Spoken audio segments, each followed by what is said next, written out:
ìṣẹ́jú àáyá ní ìròyìn. Ìròyìn ní ìṣẹ́jú àáyá. Ìkànnì jígí alára kẹrìnlélógún. Ó tún ti yá òwe jájọgbọ́. Lóní ṣókí la mú àwọn ìròyìn yìí wá. Ìròyìn ní ìṣẹ́jú àáyá. Ẹ kojúmọ́ o, ẹ sì kú dédé àsìkò yìí. Ìròyìn ní ìṣẹ́jú àáyá mú wá sétí gbọ̀yìn láti ìkànnì jígí alára. Orúkọ tèmi ni Agnes Olúwatósìn. Àṣà tuntun tó túbòde láìpẹ́ yìí káàkiri orílẹ̀-èdè Nàìjíríà ni bí àwọn èèyàn yálà ọmọdé tàbí àgbàlagbà ṣe ń fọwọ́ gbá ojú ẹ̀rọ ìbánisọ̀rọ̀ alágbèéká wọn nírètí àti lépa èrè owó.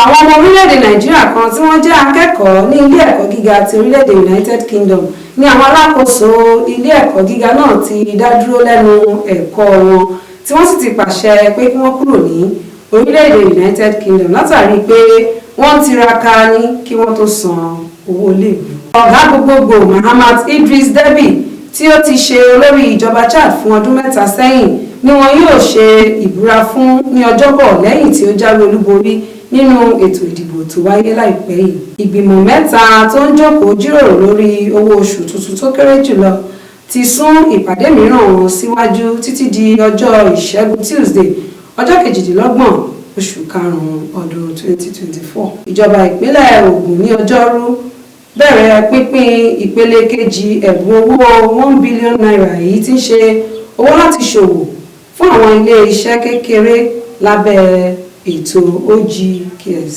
Olùdásílẹ̀ Christ Apostolic Church Àgbàlá Ìtura ìyẹn Pásítọ̀ Samuel Abiara ti ké sí ààrẹ Bọ́lá Ahmed Tinubu pé kí ó ró àwọn àgbẹ̀ lágbára láti lè rí i dájú pé ètò ààbò oúnjẹ wà lórílẹ̀‐èdè Nàìjíríà. Ilé-iṣẹ́ ààbò ní ọjọ́rú Wednesday rọ gómìnà ìpínlẹ̀ Katsina ìyẹn Dikko Rada láti jáde síta kí ó sì fìdí ẹ̀sùn tí ó fi kan àwọn ológun múlẹ̀ pé wọ́n ń jèrè látara iṣẹ́ ibi tí àwọn ọ̀daràn ń ṣe lórílẹ̀‐èdè Nàìjíríà.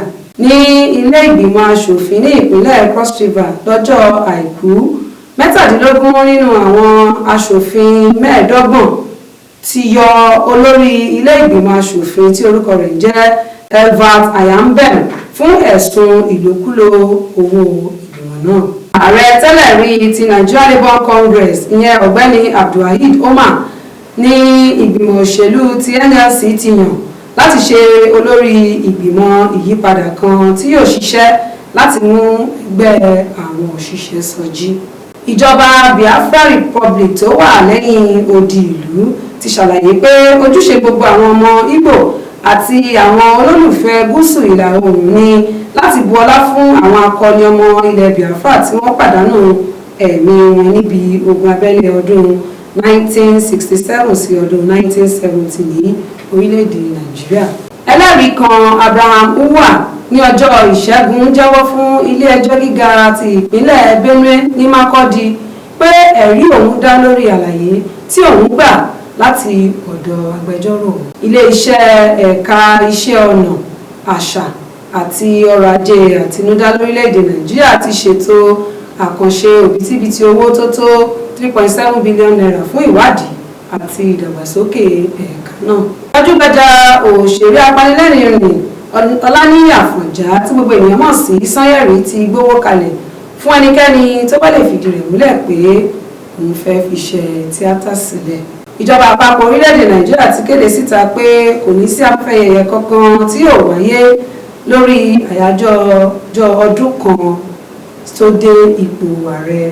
Gómìnà Dáúdà Lawal tí ń ṣe gómìnà ìpínlẹ̀ Zamfara sọ pé sísan 30,000 náírà tí ń ṣe owó oṣù tó kéré jù fún àwọn òṣìṣẹ́ ìjọba ìpínlẹ̀ náà yóò bẹ̀rẹ̀ ní oṣù karùn-ún.